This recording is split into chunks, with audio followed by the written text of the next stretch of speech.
Randy, you're so fun. I've already decided this is going to be one of my favorite conversations. Thank you Yay. for being here. Thank you so much for having me. It's fun. And I'm so happy for those that are watching on YouTube that can see that we got the memo for the matchy outfits and fabulous glasses. And that wasn't even planned. So that's how we know we already have a connection. That's right. Everything is always working out for us. How these Let's things go. happen. It's so good. So I would love to start out by asking you, how are you saying yes to yourself in this season? Well, it's funny you should ask that because this is a crazy story. In about a week and a half, I'm taking a trip to Africa, but it's not just your typical African safari. This is Okay. like, and I'm going with a group of very adventurous people. Okay, and let's just talk about the fact that I am the queen of panic disorder. I'm afraid of my own shadow, for real, for real. And, at first I'm like, Africa, Rwanda, the silverbacks, like, put me in, coach. But as the trip has been being planned over the year, and I keep getting updates, it's like I'm starting at these Fanjovi Islands, which sounds fabulous. But then the itty bitty plane I have to take to get to the Serengeti. Okay, how am I Mhm. getting on that? Then from one side of the Serengeti to the other side of the Serengeti, another one of those planes. Then when I'm there, they're taking a balloon ride, a hot air balloon ride. Oh, like this is the bane of my existence. Like I think they're gonna have to drag me. I am so afraid. I can't even tell you. But again, I called the guy who's planning it the other day and I said, listen, listen. Okay, I'm so excited about all of this, but I don't think you're getting me on that hot air balloon. And Mhm. he said, Randy, I want you to understand a few things. One, it's not going to be, like so high in the air like the ones you see here. And two, there's no phone lines in Africa that you're going to run into, right? We're just going to be above the animals watching the migrations. And even with that That's conversation, cool. my heart is beating through my chest. I know, but I'm gonna do it. And then, the pinnacle is I'm gonna be in Rwanda trekking to see the silverbacks. And like it sounds great, but it sounds terrifying. So that is how I'm starting my year. And I literally Mhm. like I cannot wait. And the other part of me is like stomach issues every day. Right. And thank you for saying that. It's so generous of you because I think often we are witnessing other people's life and we think that they have no contradictory thoughts or emotions going on, and everyone's on their yellow brick road, and we're the only ones that are in the bushes or whatever. And it's not true. And I really appreciate that you are sharing both sides of that, but I also really appreciate that you are acknowledging the resistance, the actual trepidation. You are seeking support from someone who's going to be there, and you are allowing yourself to do the thing that is, bringing you against a growth edge and helping yourself feel safe in that process. I would say that it's more than an edge. I mean, when I tell you, I don't even go on It's a Small World at Disneyland. Like, because I've had panic disorder my whole life, I don't like to be in situations that I can't control. It Mm. sounds really weird, but it's not the fact that you're on a slow little ride, it's the fact that you're on a ride and you can't get off. So, the balloon ride on this trip, if I actually do this, which I think I will because this is a Oh, once in a no. lifetime thing, it will be such a growth moment for me. I think I'll get off of that balloon. Other people would just do that and they're like, "Oh, that was an unbelievable, unforgettable experience." For me, it'll be a year's worth of tears of I did that. I cannot believe I did that. And now there's really almost nothing I can't do or For won't try. sure. And, the alternative, if there's a stampede, I'd prefer to be in the air. I thought about that. I want you to know something. Yeah. I thought about that in my dream one night. What if I said, you know what? I'm just going to stay in the truck.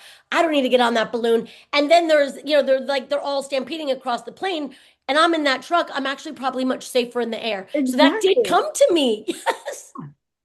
Yeah. So it's fascinating.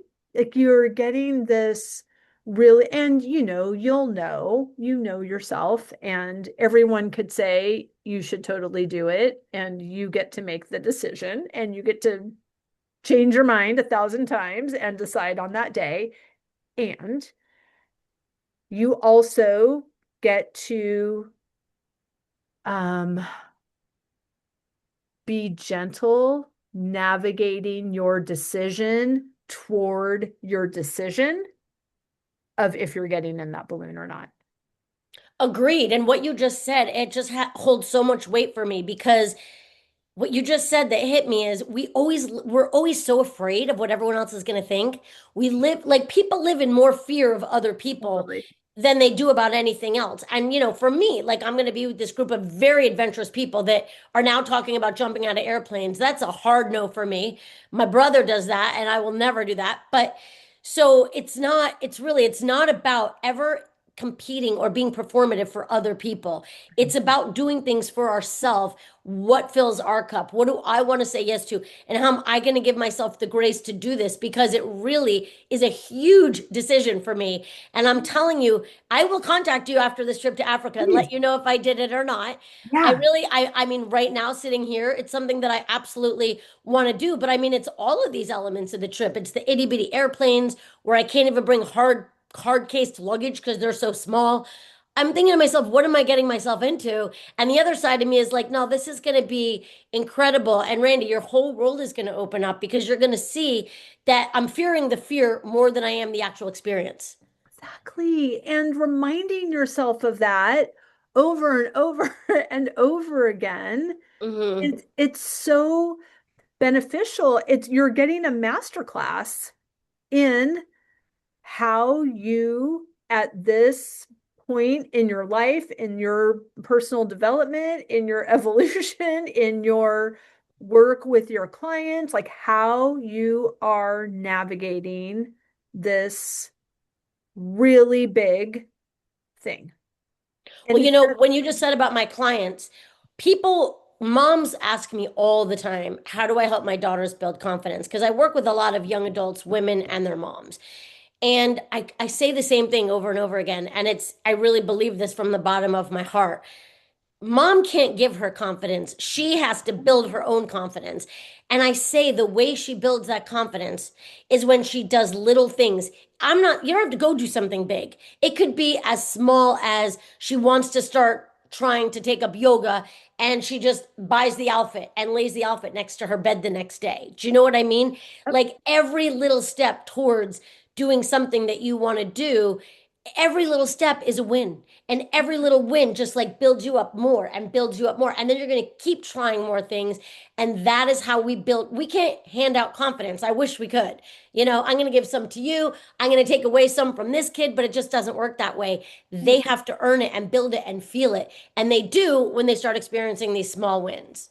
right. And just like you, this is not the first vacation you've ever gone on. No. This is not the first hard thing that you've ever done. So you have also been building your own resilience and doing those reps that are preparing you to make a really informed decision on the day that you need to decide. And exactly like what you just said.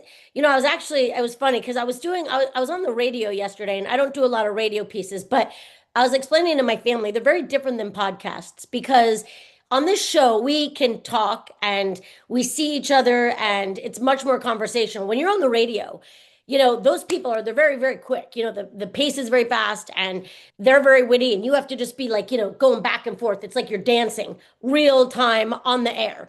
And so it was a little bit scarier for me, but I was just coming in hot, like, brrr. But I was explaining that, life, it's not about getting to that end point. The whole thing is about the journey getting there. Right. So it's just like we want to not just experience these little wins, but feel them and touch them and live them because we might not like them. So guess what? We can course correct and we can change the direction we're going.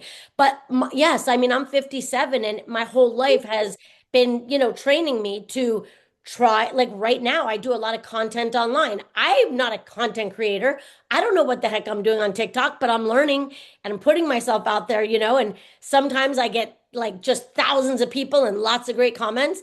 And then like the other day, I opened my TikTok and someone comments, "Oh, I didn't know I was going to be opening up to Dana Carvey today." And I looked at myself and I laughed and I'm like, "Okay, I can see that." And he immediately followed me because he thought it was funny that I didn't take offense to it. Because listen, you put yourself out there, people are going to say things, but Right. you just have to keep doing it if you want to grow. And engagement is engagement, Engagement is engagement. right? So it helps the algorithm, whatever the comment is, and we do our own personal work around how we let those comments affect us. 100%. Yeah. Oh my gosh. Okay. Tell me all the things because you're amazing and fabulous and doing such big work and sharing it so generously. So what was the motivation? What are you seeing? What do Okay, you, that is all the things. yeah. That is all the things. I'll start with why I'm doing this. So I used to be the co-founder of a public healthcare company, and that sort of came crashing down in the early 2000s.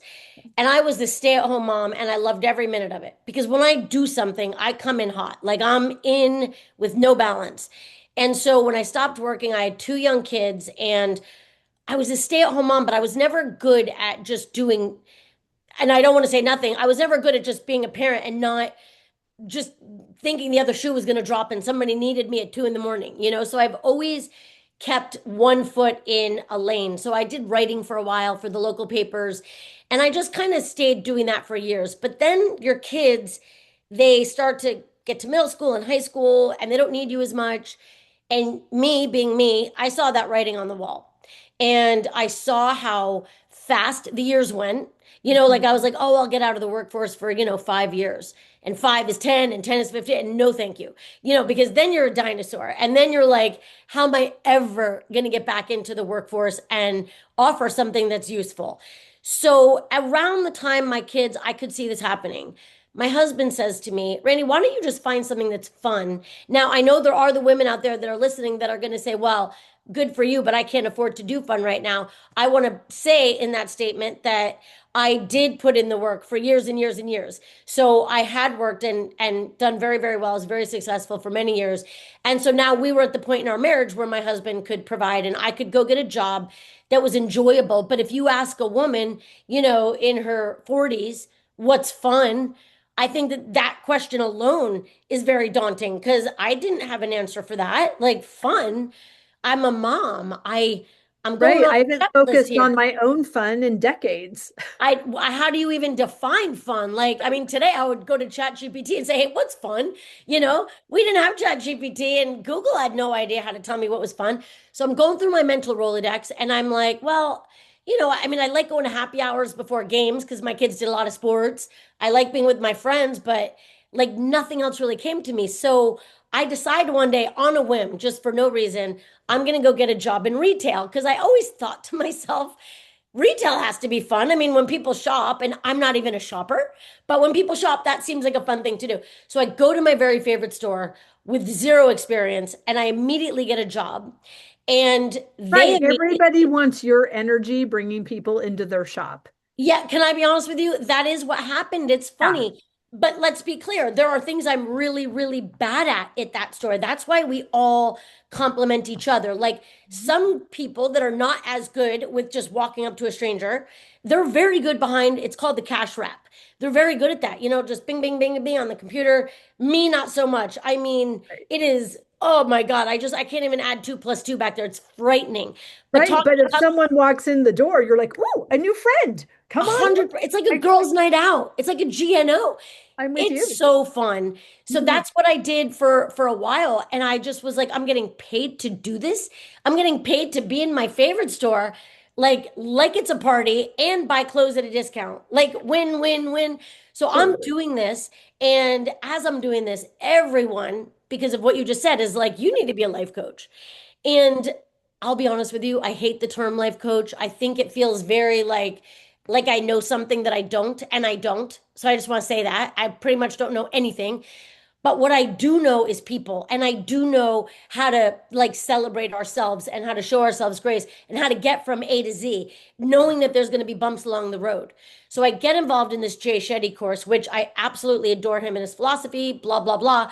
I get certified right away. And interestingly, I told my job at retail, listen, I can't keep doing retail because I'm a life coach now and I love helping people. And they're like, would you just stay on the weekends? And I'm like, oh, yes, because who wants to lose that fun? So now I do my little retail job on Sundays, which I love to this day. It's been 7 years in March. Oh, And I do my life coaching and giving talks and stuff during the week. And that's kind of how it came to be. it's so good. I love a reinvention story that, like, you had all the ingredients, you just put them in a different bowl. I didn't know what to do with them. It's like I really didn't know what to do with myself because I had a lot of very high level experience working in a C-suite situation, meetings in New York all the time. But I knew I would never go back to that. That was not what I was looking for. And I'm like, I'm not a consultant. That's not what I want. But the thing about it is the retail job and why I think it's so important to tell this to other women is because number one, the first thing that one might think is, well, what happens if my friend walks in the store? Is she going to think, what is Randy doing in retail? Like, is she hard up? Does she not have any money anymore? And I didn't worry at all about what anybody else thought. Sure. And the irony of that story is within like few months of me working there, and my friends would come and visit me at the store. I didn't have one friend that didn't walk in there and say, wait, how do I do this? I want to work here. This is like, what? You're having so much fun and you're getting paid. This is crazy. And it's true. If we don't take that first step, we're never gonna take any step. And I just heard Tony Robbins saying this on Jay Shetty the other day. He said, listen, action, action, action, action. It doesn't matter what that action is, but if you don't take it, then it's always going to be your life is going to be analysis to paralysis. You're never going to do anything. So retail was not ever going to be my end game, right? That wasn't my lifelong goal, but it catapulted me into doing something. And I feel just as good at retail, by the way. I want to say that because that's another situation where women come into a store, they might not feel good about themselves or their bodies, or, shopping just can suck. You look at yourself in the mirror, you don't like the size you're in. But I'm going to make that experience fun for you. And like, if you don't like anything, I'm not selling it to you. I'm like, get back in that room, take that off right now. We both hate it. So I'm going to make you laugh and enjoy it because I think that in life, we just like take things way too seriously. If we don't stop and enjoy it, what are we doing with ourselves? Exactly. Well, I love that your initial pursuit in whatever was next for you was guided by fun. Because, of course, if you're looking for fun, you are going to find fun. Yes. Yes, if you're looking for serious, you're going to find serious. If Mhm. we say, like, I want to do something that really seems enjoyable, like it seems like such a basic concept, Right. but we don't look at life that way. We don't generally do that. People think that they have to do something and put themselves in this really icky situation, and that's the only path, and that is just not the truth. Right. And that they can have fun on the weekend or when they're not at work or whatever. But the thing that I love about that as well is that, like you said, it wasn't your end game. It was the direction that gave you the next step and the next step and the next step. And following the fun, it's a solid plan. Like it is taking you where you want to go. Well, I also think people forget that we can change the channel, that we That's have right. choices in life, right? Like we don't, listen, I will never forget this. When I first got to that job, I will never forget it. Every girl that works with me and I work for, they're very young, right? They're very young, they're adorable, they're dressed all, like to kill. And there I am. And the first day they bring you outside and they say, bring your phone. We're going to teach you the app and how to, see your schedule and everything. And I don't know what we're doing. So I leave my purse in the office like they told me to with my reading glasses, which I still needed. And we get outside and they're like telling us to download an app and I can't even see the app. I mean, I'm mortified. Like right away, I'm out of my element. I don't know retail, and now I can't see my phone. And I'm sitting by like five young girls. They are so cute. And they're all like, they're done. They've downloaded the app, they've, set it up, and I can't even find the app.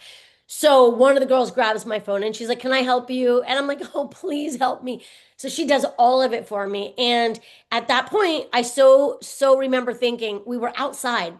All I have to do is run inside, grab my purse, and run to the parking lot and get the hell out of here. Like, I don't have to stay. But there was just something that told me, Randy, this could be really fun for you. So just give it a try. But I mean, I was this close to being like, I can't do this. I need glasses. I can't see. I'm like twice their age. This is ridiculous. But then once I started working there, right? I work in anthropology. The customers are my age. I know. The customers, a lot of them are That's my where my age. sweater's from. Me too. I know that sweater. Because we're matchy matchy. I know. Like, so it's the minute that I started working and realizing that the reason I relate so well to the customers is because I am the customer.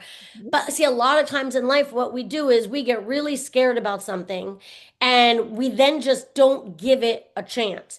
So I'm all about giving it a chance. And then I'm also all about, listen, if it doesn't work, if I started working there and I gave it a couple of months and I was really unhappy and I really didn't fit in, I could have just said, you know what, I'm going to try something else. This isn't for me.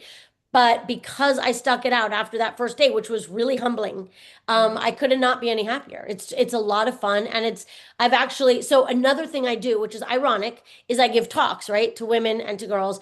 And one day I'm giving a talk to this big group of women, and about 2 weeks later, I get an email from someone I don't know, and she says, "Randy, I was at one of your talks."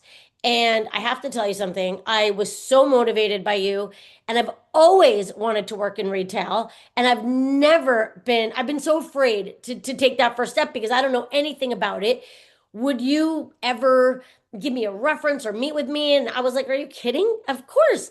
This is who I want you to meet. Tell her we met. I loved you, the whole thing." This gal gets a job. Now, a couple months go by because I only work on the weekends, Right. and we're both there on, it's a crazy day at retail. It's Black Friday, Okay. which was a Thursday, right? And or I mean, sorry, it was a Right. Friday in November. And I'll never forget this ever. I'm at work and I'm putting on my little walkie, and a woman walks up to me and she just says to me with a big smile, "Hey, Randy, it's Michelle." And she's talking to me for a few minutes and I don't know who she is. It would be like me looking at you like this. Like, Right. do I know you? And I'm really busy because I'm about to run to the floor because it is packed with women. And then I look at her and I said, "Michelle from NCL, Michelle?"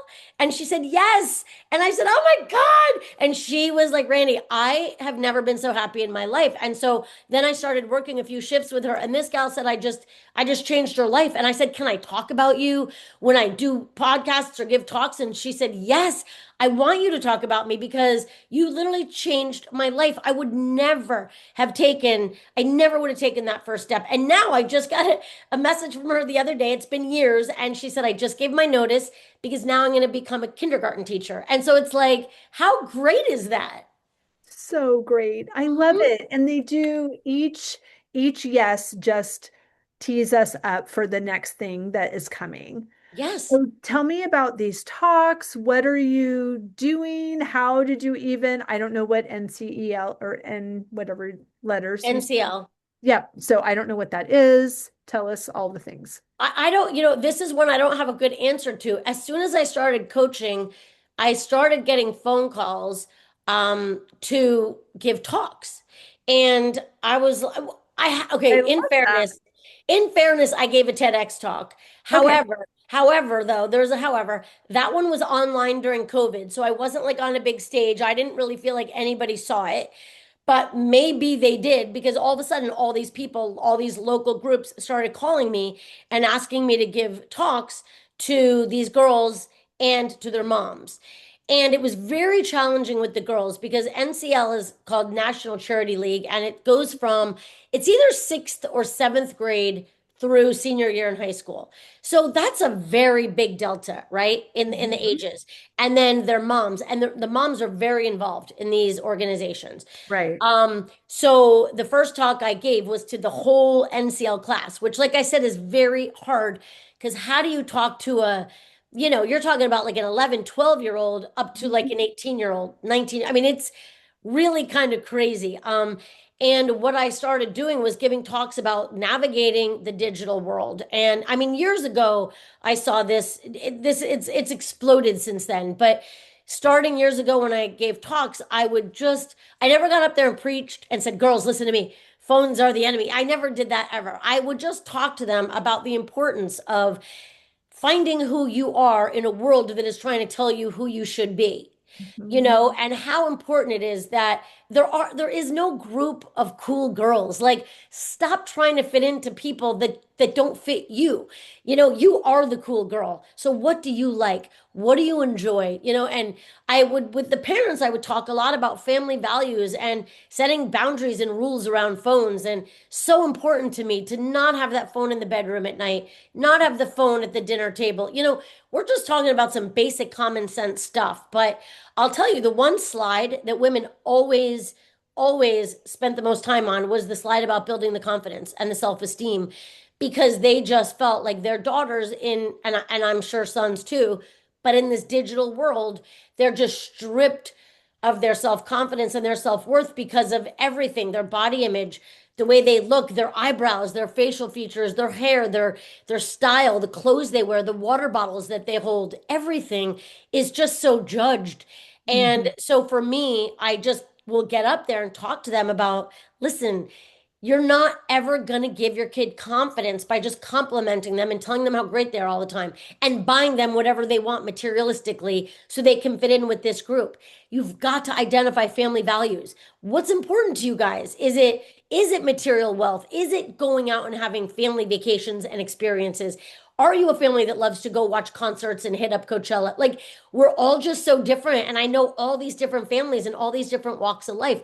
Figure out your family values, instill the hell out of those family values, and then your kids will be able to navigate the world with more agency so that when they do spend the time online, they're not letting these ridiculously fake influencers tell them what they should look like, what they should eat, how they should dress, who they should be friends with, which sorority they should be in. I could go on and on. It's painful. Yeah, agreed. And like I said, as a parent of a 12-year-old who she is a unicorn, and I love that about her, and I love that for her. And she spends more hours a day under the influence of other people than me. So, to your point, it's very important for us to identify collectively what is important so that when she is in the influence of other people and having whatever their family values are um, being demonstrated to her, she can make a decision that is her own. And I love that she's doing that now as a 12-year-old. And I have a little bit of concern about like what happens in high school just because of my own high school experience. Well, how much time, I'm curious, do you have boundaries about the phone at home, or how much time do you think she spends on it? Yeah, no, she doesn't have a phone. She has an iPad, so she can text her friends. And but she's with her friends all day, so she's not texting them during the day. And she's right now like she'll play a video game with them and FaceTime them while they're playing a video game. But no, she doesn't have it in her bedroom, and it's usually an hour or two after school.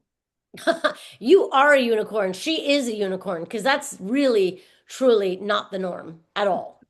Okay. Well, we live on a small farm, so You there's do? I grew yeah. up on a ranch. Oh, fun. Yeah, we have a small flower farm, so there are Oh, like we have chores. So, oh, how fun. yeah, yeah, it is fun. I love it.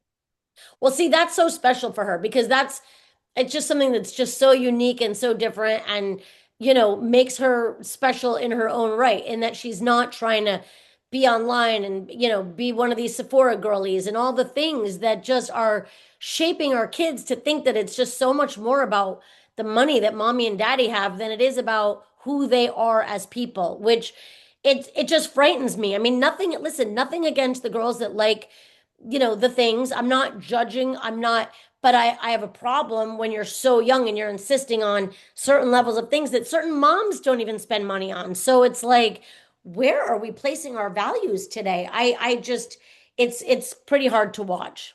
Right. I mean, in any sense of entitlement that comes from whatever from whatever source is not enjoyable to experience as well. And where do you live in California? Yeah, I live in San Diego. Okay. I can tell I'm from Southern California, and I can just tell by the what's out your window that it just looks like California. Oh, So funny. it is very different in Massachusetts, but obviously there are still things that everyone is experiencing. So as you are helping these girls, like what are you seeing, and what are you seeing work in shaping this self-identity that is a break? I mean, because I grew up in Southern California. It's a very body conscious, exterior conscious place. And it's all I knew growing up. So I'm just really interested to hear how what you're finding is working with these girls. Well, first of all, it's funny you should say it. So, because my father's from Attleboro, Massachusetts. Oh, So, funny. Yeah, I live in Bolton, so we're okay. close. And Yeah. also my husband is from Connecticut, but he is the biggest Boston fan ever. Like every Boston team, he is a diehard. And his Yeah, sister, they are yeah. diehards here, They are diehards. I've never seen anything like it. right? But so just because of that, I have to be a little salty and always, root for the team that's, not the Boston team, and it Of just makes him course. crazy. I know. It's funny you grew up here. I mean, I remember when my kids were in middle school and we live in the Delmar area, and I live closest to the beach, so I would always run and do the pickups, and these girls would literally be in, like, I want to say almost nude colored thong bikinis. Like I would be picking this group of boys up, and the irony of this whole thing is that this group of girls would be standing there, and I mean they look like little, like they could be on Swimsuit Illustrated, right? But the boys weren't even paying attention because it is so normal here for these girls to be dressed wearing practically nothing. I mean, I would feel like a pedophile just pulling up to get the kids. I would be just like, okay, boys, get in the car, and like my head is turned the other way. I could not ever believe that. And the fact that these boys, it wasn't even a head turner to them because Mhm. it's like they're out there surfing and these girls, they know them from school, no big deal. But yeah, here, like more skin, more likes, period, dot, end of story. Yeah. And I don't know what it's like there in Massachusetts at the Sephora stores, but it's true. Anytime I go into one to pick up some lip gloss or whatever, I mean, it more 12, 13, 14-year-old girls by far than any other age range. And they just have, baskets full of all sorts of stuff, and they'll be online in front of me. Very sweet girls. So I'm not saying that they're bratty or anything, but then, they'll be calling their mom to like hurry up and get there to pay for this massive makeup haul. And I'm always just like, wow, just wow. Like that's a little over the top for me.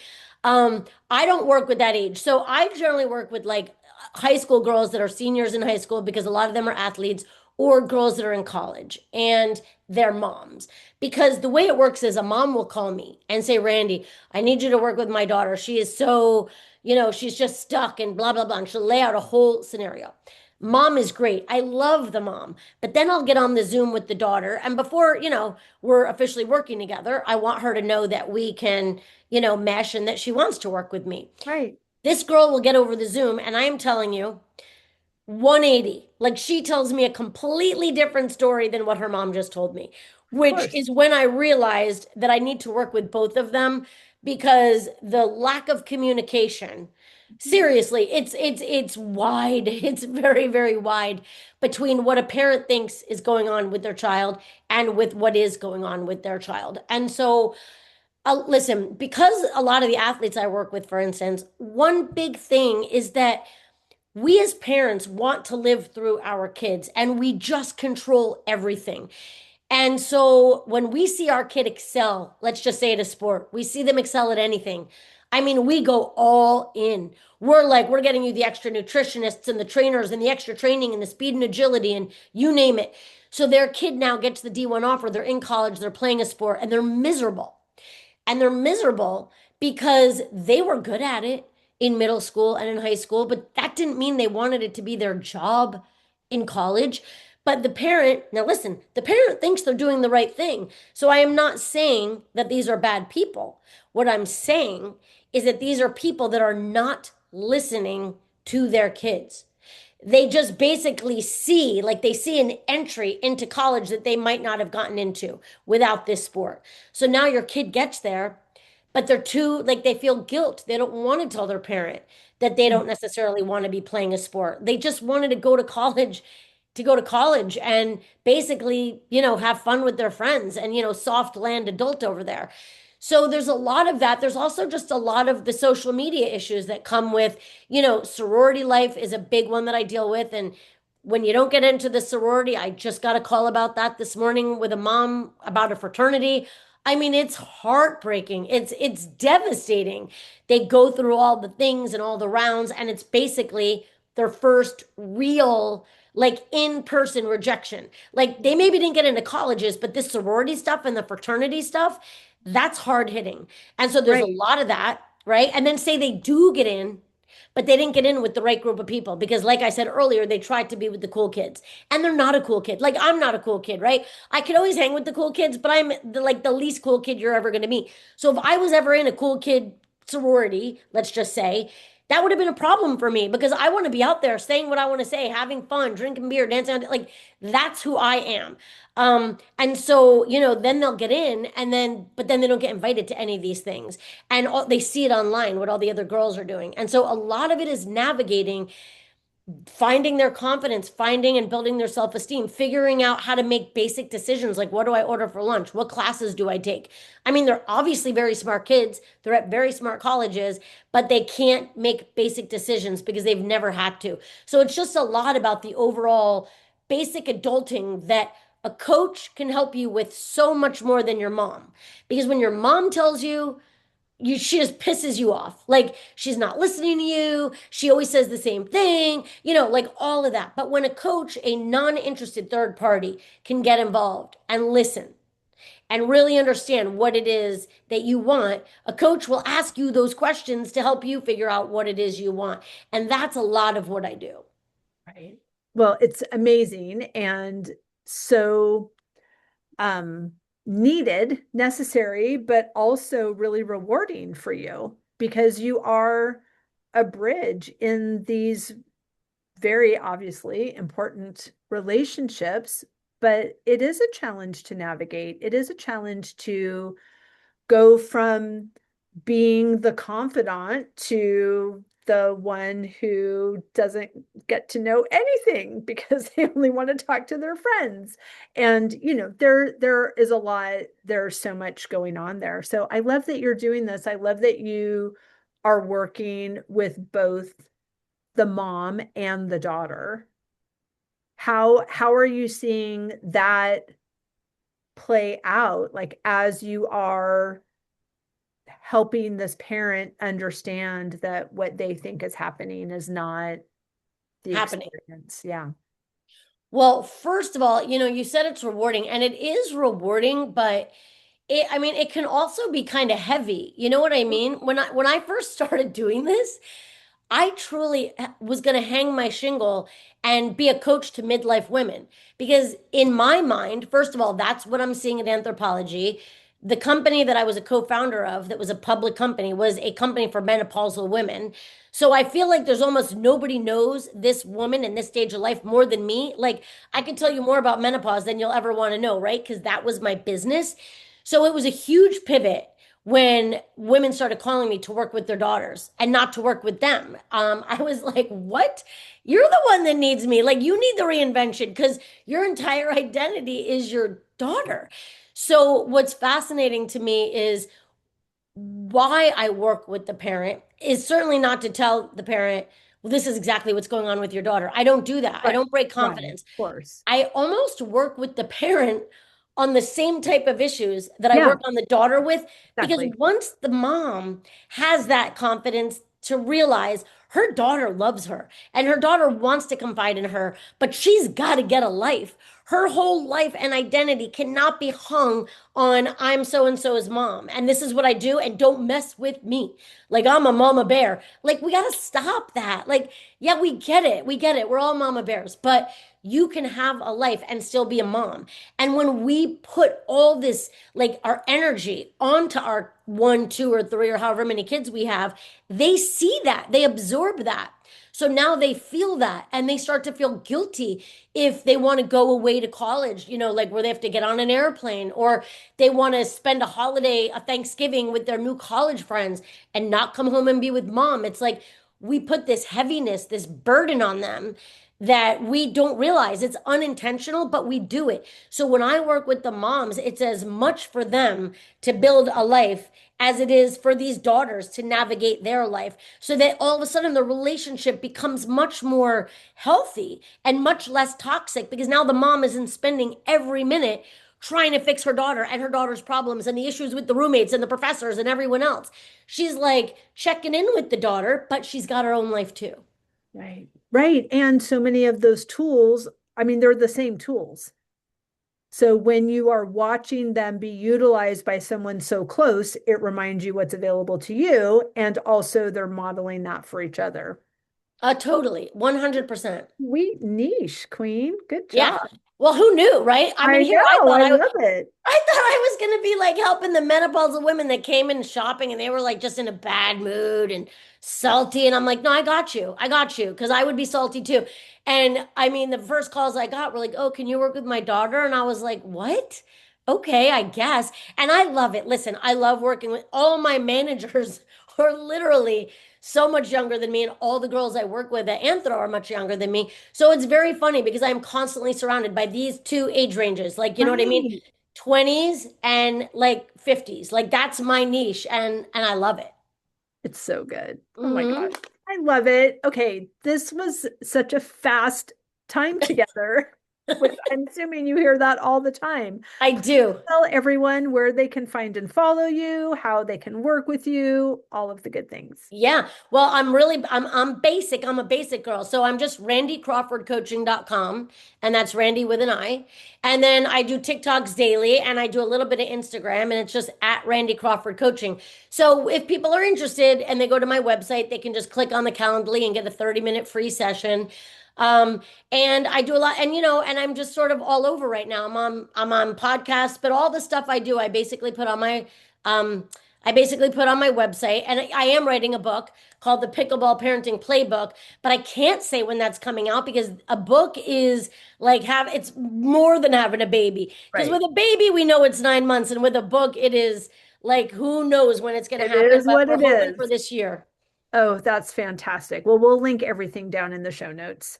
Um, Perfect. it was so great chatting with you, and I can't wait to walk into your anthro someday. That will be so fun. Yeah, come visit me in San Diego. I will. I will. It's so great. Thank you so much, Randy. This was really fun. It really was. Thank you for having me.